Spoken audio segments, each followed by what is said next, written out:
Hello, I'm Toycat and welcome back to the second channel geography video. This is a series where I talk about geography and the world and stuff. And today's geography video is actually sponsored by Skillshare. I'll be talking more about them later. It's always exciting when you get sponsored by one of the big educational sponsors. Like, wow, I'm a real channel now, right? But like a real channel, I'm going to talk about something that is only kind of adjacent to the topic because I wanted to talk about something which always fascinates me whenever it comes up, and that is embassies. Because every single nation on Earth has something similar to a capital. Canada has Ottawa, the United States has Washington, D.C., the UK has London, France has Paris. Do I need to name capitals, or do you understand the point? I'm sure you do. And one of the things about capitals you might know is it's usually the location of all of the other countries' embassies. Basically, countries need to talk, and sometimes it's not convenient for the US ambassador to fly over to Europe all the time, so maybe they should just have embassies there. Wow, I'm explaining a very broad diplomatic concept using very simple terms, but long story short, it's like having a house but in another country that's also for the citizens of that country to be able to see their thing. So for instance, the Philippines, a country which has a lot of people who leave the country, one of the widest diasporas in the world,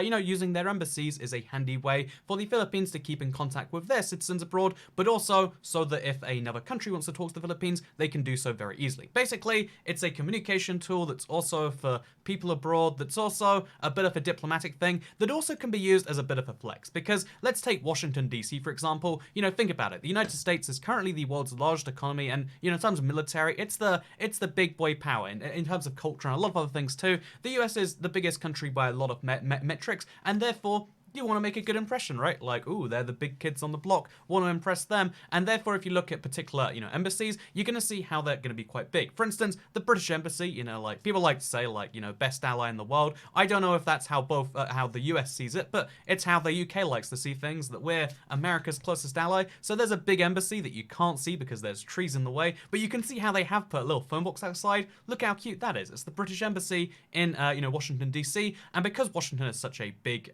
city, well, I mean, because America as a whole, the United States of America, has more land than really things to do with it, right? That's kind of one of the defining natures of the country. You'll notice how there's a lot of embassies that all are kind of big. If we go over here, for example, you can see how there's like 3 embassies next to each other. The former embassy of Iran, which is kind of interesting to me, but then across the street, you can see this thing right here, this classy architectural building or whatever. This is actually the embassy of Brazil. I think we can see the flag there, maybe, right? Yeah, this is the embassy of Brazil. This thing next to it, this kind of nice building over there, embassy of Bolivia. Lots of countries, even ones you wouldn't expect that have a bunch of overlap in terms of their relations with a country, might have big or at least reasonable sized embassies. Again, it usually is to do with the size of the country, but sometimes it's just kind of a big flex or a way of saying like, hey, look how cool we are. So for example, we can take, the Embassy of Japan as a great example.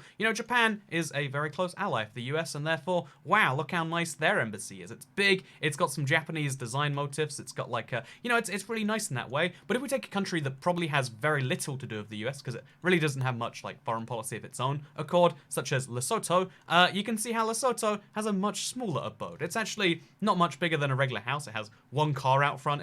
It looks like a residential house, but nope, if you read the sign, it's the Embassy of the Kingdom of Lesotho, a country that if you live in Washington, D.C., you statistically don't know where it is on a map, right? Like, it's a thing that you might not know. Same with, like, the Marshall Islands, for example, which, I mean, the Marshall Islands are one of those places where it's like, I mean, like, do they need diplomatic? Whatever, they have one. It's a small kind of house, as opposed to, things across the street, or, something like India, and like, look over there. You can see how non-stop there is just embassies that are big for big countries, and smaller countries generally are a bit more, that was Korea's embassy right there, generally a bit more, I guess, conservative with how much they spend, because small countries just don't have as much money to spend, especially on kind of silly things in other countries that they don't really need too much of anyway. So we can take a bunch of examples where there are usually prestigious embassies, but a great example would be London, for example, right? That London has been the center of a lot of parts of the world for a long time. I'd love to make a video arguing what the capital of the world is, by the way. I don't think it is London, but I think it's one of the contenders, right? But that's not the subject of today's video. Although, this is my channel. We can ramble on about that forever. I'm going to choose not to, though, and instead I'm going to talk about the fact that most cities, kind of like how Washington has Embassy Row, most cities tend to have embassies that bunch together. It's something I find really interesting. I found this on a walk I recently did with History Channel. Actually, one of the editors on this channel. Like, we went on a walk and we found a bunch of weird embassies grouped together. But you'll notice how, like, here's Bulgaria. Next to Bulgaria is that Egypt. It could be Sudan, actually. I'm going to assume it's Egypt anyway, because I'm bad with flags, as we learned from the quiz, that look mostly the same but are slightly different. Like, it's the pan-Arab colors, I want to say is what it's called. But yeah, you can see how how, like, here there is a Bulgarian embassy, which, fun fact, actually, midway through the video, any embassy of any EU country is an embassy of the entire EU. If your EU country does not have an embassy, you can go to any EU country's embassy, and it's the same kind of thing. They'll help you out. They won't say, nah, you're not a Bulgarian, mate. I mean, actually, if your country has an embassy, which statistically, if you're Bulgarian, you probably go to another country's embassy, not the other way around. But still, it's interesting. Look, here's the Netherlands embassy. Here's Fiji, or the High Commissioner Fiji right there. The embassy of Iraq, the embassy of Bulgaria. Oh, it was Iraq, not Egypt. My bad. See? Don't know the red, white, don't know the pan-Arab colors, man. This is my problem. I claim to know geography, don't even know that. Then there's the Thai embassy, and I could list embassies non-stop. Like, here is Iraq. Wait, there's 2 embassies of Iraq in London. Embassy Iraq, London, and Embassy of Iraq. Where do you think this second one is, friends? Huh, what a weird thing. You'll also notice a bunch of high commissions and trade commissions and kind of secondary buildings like that. Oh, look, here's the Zambian High Commission. And you'll see this all over the place. You'll often even see, like, for countries that are a bit smaller, they can't really afford embassies in the bigger parts of town and having big things like that, because London is a city with crazy high real estate values. So you see how, like, Greece is a little bit further out here in the suburbs. You even spot pretty big countries like, a great example might be Jordan's embassy, I believe. So we go to the Jordan embassy, the Embassy of Hashemite Kingdom of Jordan in London. If you look at this, it looks like a pretty, you know, like it's a really nice area of London, but it looks like just a residential house. Like, can you tell it's the Jordan embassy? Maybe because of the flag, and I think that's actually it, right? Like, yeah. Otherwise, does this look like the Jordan embassy? I would say no. And as a fun little thing like this, because you can go down the list forever, right? Make fun of countries. And I don't like to make fun of countries because they just don't have, you know, much money or reasons to be somewhere. That's a mean thing to do. However, there's one country that's fair game to make fun of, right? We all know what it is. It's North Korea. So this sounds like a BS made up fact. But let's head all the way out into the area is actually called Gunnersbury in London. It's if you're curious as to where it is, it's all the way out here. I think this is zone 3 on the tube. Like, we're not talking central London or even like central adjacent London. We're talking a little bit out there, and then a little bit to the north of there. I think it's like up here. You'll notice how here is the embassy of the Democratic People's Republic of Korea. If we zoom in there, look, here's one I did earlier. And you look on the road, you're like, yeah, this is residential. Kind of big residential. Like, I mean, they're big-ish houses, but they're not nice residential. And then you go further down the street, and you're like, okay, things are better here. I mean, if you look at this, these houses are nice. Like, it's not, maybe not like good enough for a big country's embassy, but sure. No. North Korea are not on the nice side of this street. North Korea's embassy is this building over here. I am not joking around with you. I am not. This is really the North Korean embassy. You can't probably see it because of the street view's on the wrong side. I mean, like, they're driving down this side of the road as opposed to that side of the road. I'm not going to let you offend my sensibilities and say that the left side is the wrong side, but I will say it's very hard for some reason to get on the other side, so you can't see closer to the North Korean embassy, but still, it is literally just a residential house in London. That's how expensive London property is, that a residential property in zone 3-ish of London is actually seen as like, yep, that's the best we can do. It's funny, because if you look around the back here, you can see how this is such a residential house. Again, it blows my mind that this is real. But if you look around the back and you go around the back of the fence, it literally looks like a garden. And like, there's a basketball hoop, and like, is this even still part of the embassy? It really looks like someone just has a house that they call the North Korean embassy. And I don't know, I find that wacky personally. There's another set of doors back here. But what is going on there? The North Korean embassy is what's going on right there. Hidden in plain sight. Like, again, if I was working there, I'd be quite concerned, because I feel like only bad things can happen, right? I don't know, like, I don't like.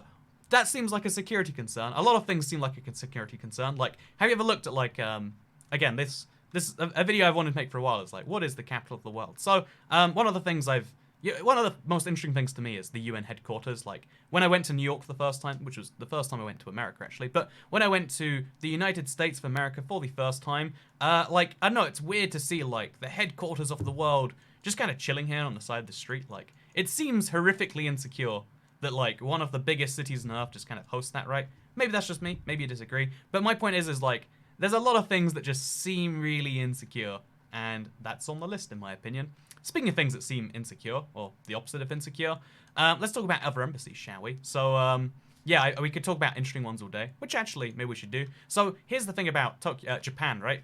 Who do you think Japan's best ally is? Who do you think wants to make the biggest embassy in Japan, to make the biggest impact and the biggest kind of sign and show, etc.? You might be thinking like, not the Koreas, not China, even though they're natural, you know, like they're close, but they don't really like each other for maybe you know, valid reasons. No, the embassy that is best located and one of the nicest ones, literally opposite the Imperial Palace, by the way. This is the Imperial Palace in the middle of Tokyo. Again, Tokyo, one of the densest, most crazy cities in the world. Look at all these lines. Like, you can't look at Tokyo on a map without being stunningly confused because of how much is going on. It's arguably the biggest city on Earth by population if you count metro areas. Don't get into the comments about, like, well, actually, if you count whatever. Like, it's one of the biggest cities on Earth, if not the biggest city on Earth. And right in the center is the Imperial Palace. That's how big of a deal this is. And opposite the Imperial Palace, literally just across the street from it, at one, it's called like Ichibonya Avenue or something. I don't know how to say it. Wait, what's the avenue called? It's called oh, it literally doesn't say. Ichibanyo, whatever. Like, this thing right here, you can see how it's the British Embassy right across from there. So, yeah, that's the Imperial Palace back there. I think this was taken during cherry blossom season. Oh, nice. But that's the Imperial Palace back there.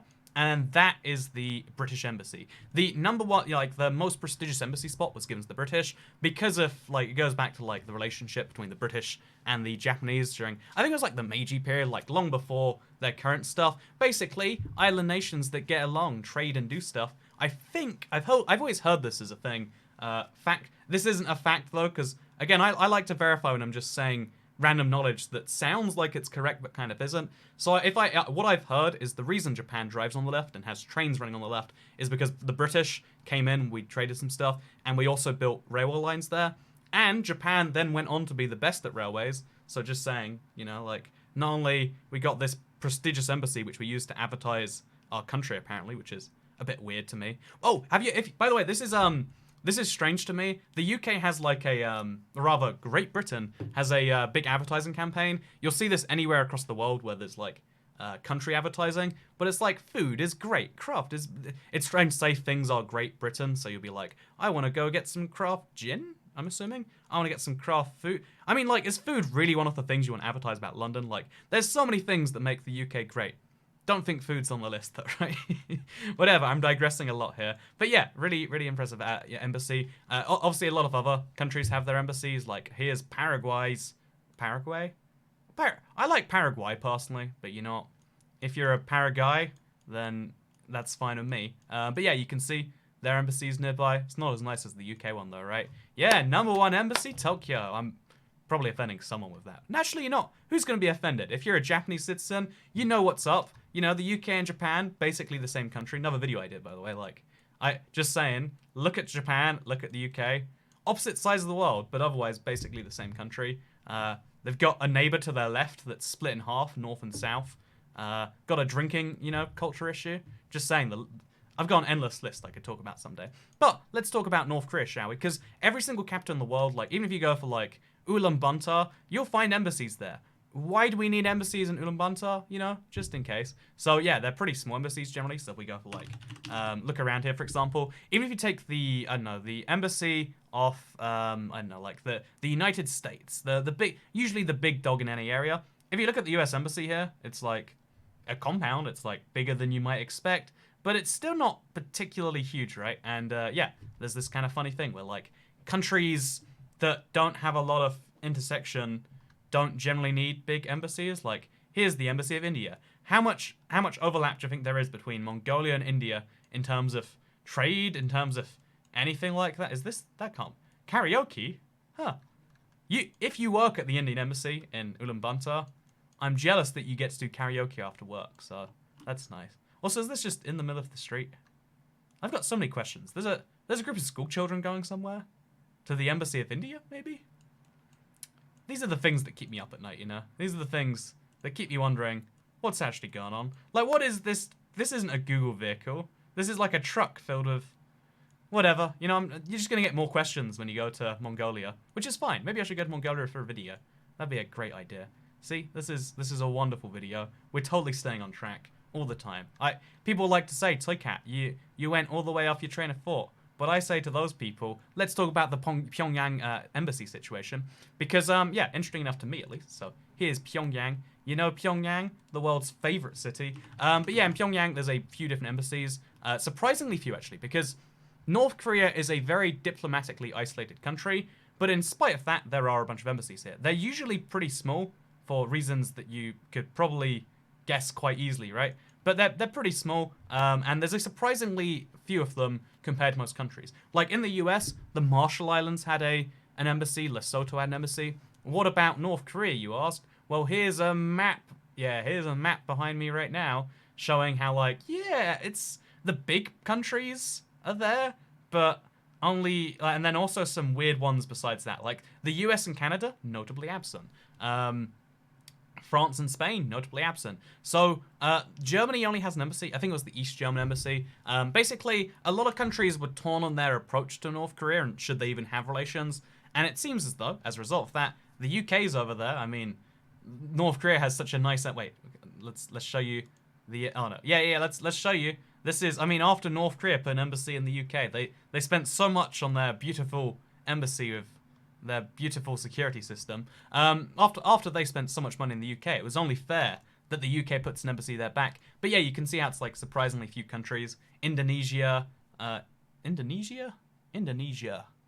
Did I say it wrong? Or can you say it that way? But yeah, Indonesia, we got Malaysia, Thailand, etc. Like a lot of Asian countries that are nearby there. South Korea, notably absent. Japan, notably absent. It's a really weird mishmash of countries, and it's one of those issues. I wish I understood enough to tell you what's going on there, but I can just say, countries are very torn on how to deal with North Korea. The Czech Republic's here, man. What is that embassy all about? See, like, again, from Street View, all of these buildings look so sad, right?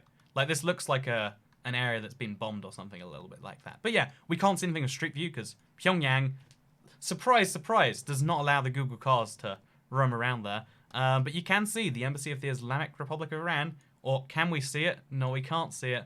We can just vaguely say that buildings exist here, and if we wanted to look at them, we probably could. Pyongyang has got to be one of the cities in the world that's, like, most interesting, right? Like, what's the deal with that? What's the deal with North Korea? Are we all going to die one day? Are they going to kill us? Are we going to take them out for no reason? Are millions going to die in an unnecessary conflict?